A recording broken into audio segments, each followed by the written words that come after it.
Are you finding wobbly legs as you try to navigate the fifth dimension? 1 minute, you're crystal clear, and the next minute, you're full of self-doubt, and you really are second-guessing yourself again? Well, learning to expand from the third dimension and just strictly ego-focused to the fifth dimension is a process, and it's one that needs a lot of patience, a lot of determination and practice. My name's Sonia Choquette.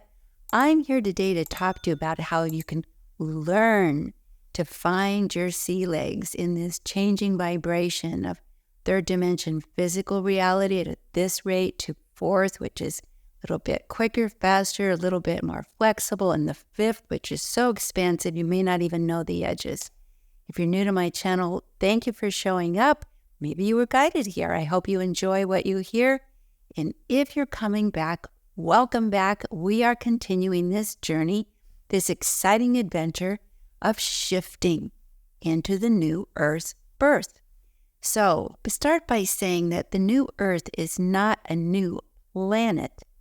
It's new consciousness in healing the planet we have. It is a new way of being in your body, in this planet, and operating with a whole different set of priorities and a whole different set of influences for what make your decisions. When you are in the third dimension, you've been really trained that you only have your body, your ego, and primarily what makes your decisions are the people you have to please, whether they were your parents, and then it goes on to your bosses, your authority figures, whomever. It's all about giving your power over to the outside world. And that sets you up for being victimized by, first of all, other people's decisions being all wrong for you. And it basically takes your power away. So we definitely are leaving that experience. It's happening to some faster than others. And maybe it's starting to happen to you now. It's like, I don't want to be controlled. I don't want to feel powerless. And I'm not making decisions that really align and really resonate with who I am and want to be. That's the beginning of this evolutionary expansion. You've probably traveled already into the fourth dimension, which is really starting to feel what it is that is incongruent, starting to feel the inner guidance that's been there all along, but probably ignored. And you're also starting to feel the influence of other people's energy pulling you often away from who you want to be. And at times, feeling other energy that pulls you toward the things you really love. But this pulling experience is new for you. It's like, wait a minute, why am I drawn there? Why does that person feel good? Why do I need to get away from there? This is one of the big resistance kind of pushbacks that try to keep you from growing, is when you start to get your inner guidance. Instead of going with it, you stop, you freeze, and you start asking questions. Why do I think this way? Why do I feel that way? Give me a logical explanation.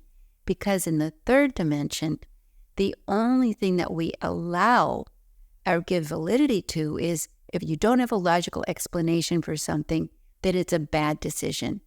But think about it. We've come up with a lot of logical reasons to ruin our planet, to kill our forests, to poison our oceans, to hurt one another. We've justified it logically. So we have to challenge that logic rationale is very limited. Well, at best, my mom said it once to me, it only reflects what someone else taught you as of yesterday. Your intuition is informing you of what's true in the moment. So the first answer and the absolute ultimate answer to why am I feeling this is because your intuition is working.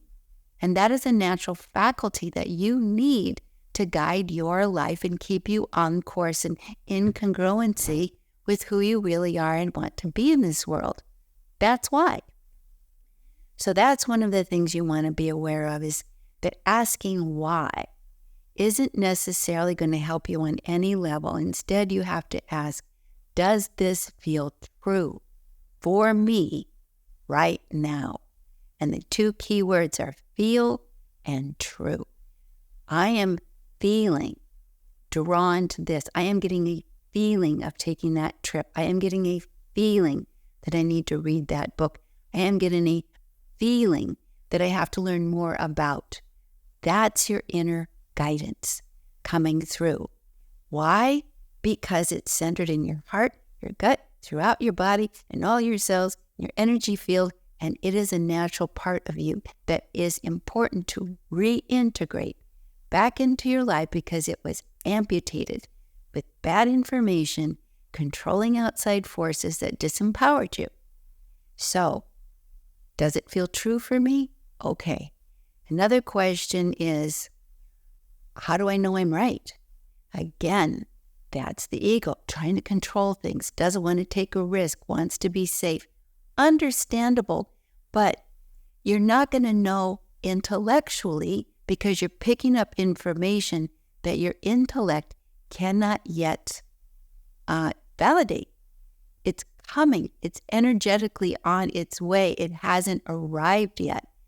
And how many of you have been a member of what I've called with my students, the woulda, coulda, shoulda club of missed opportunity, where you had a feeling, a vibe, a premonition.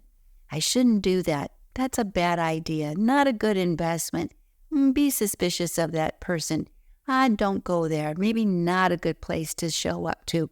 But you ignored it because you couldn't answer why or explain why. And then later, you had a big problem. You were right. That intuition was right. And you think, why didn't I listen to myself? I knew it. You didn't know it. So we're creating new rules for living. If I have a feeling, that's my intuition. That's why I have this feeling. I don't have the logical information yet. But I'm not going to sit around and have it validated at my own expense. If I'm told to avoid something and I feel that something's not good for me, you know how empowering it is to actually give yourself permission and support to go with it strictly because you feel it? That's what a fourth and fifth dimension person does, as opposed to someone who's just ruled by logic. Because when you're just ruled by logic, you limit yourself. Scientists aren't. Ask any scientist, they'll say half of my work is intuitive. We don't know the answers. We're constantly wondering, checking, investigating. We're not closed-minded. We're open-minded detectives. So that open mind, that open mind is a very big indication of you evolving and activating your consciousness. That's what all of this evolution to the new world is about. But not only do we learn the information that I have intuition, the second thing is I got to protect it. I got to learn to handle it, and I got to create some decisions that will strengthen it. So I want to give you a couple of tools that will help you, a couple of options that will strengthen your intuition. The first is a big one. Don't ask everybody's opinion. Just come back to your heart, meditate, be quiet, go for a walk, sleep on it, journal it, but don't invite everybody else's opinion into the mix. And if you must ask for someone else's opinion, ask yourself, is their life working?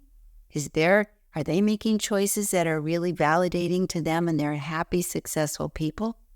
Because if they're a train wreck, why would you ask them for any guidance for you? They'll wreck your train too. Second, this is a simple one, but it really is very practical. Drink water.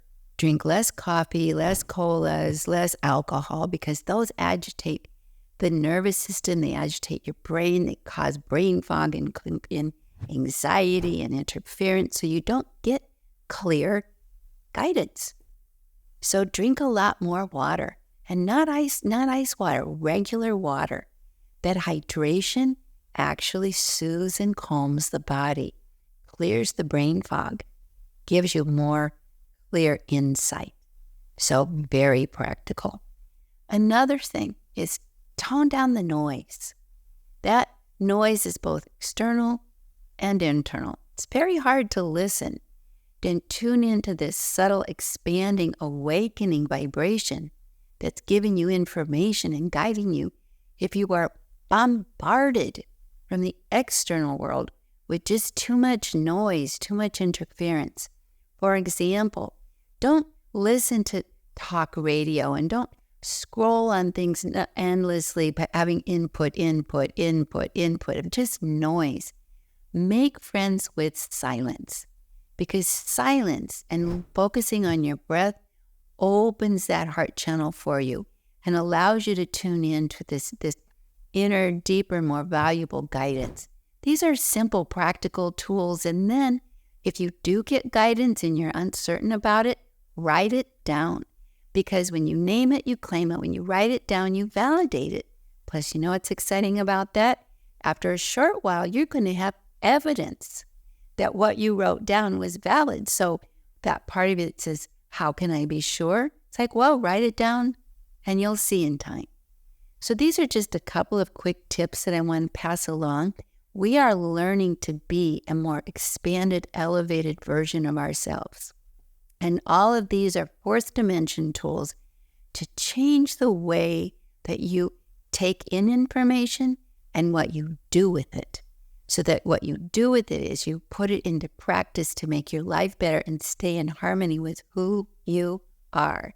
You know what the byproduct of that is? You'll go to the fifth dimension, which is your heart will open.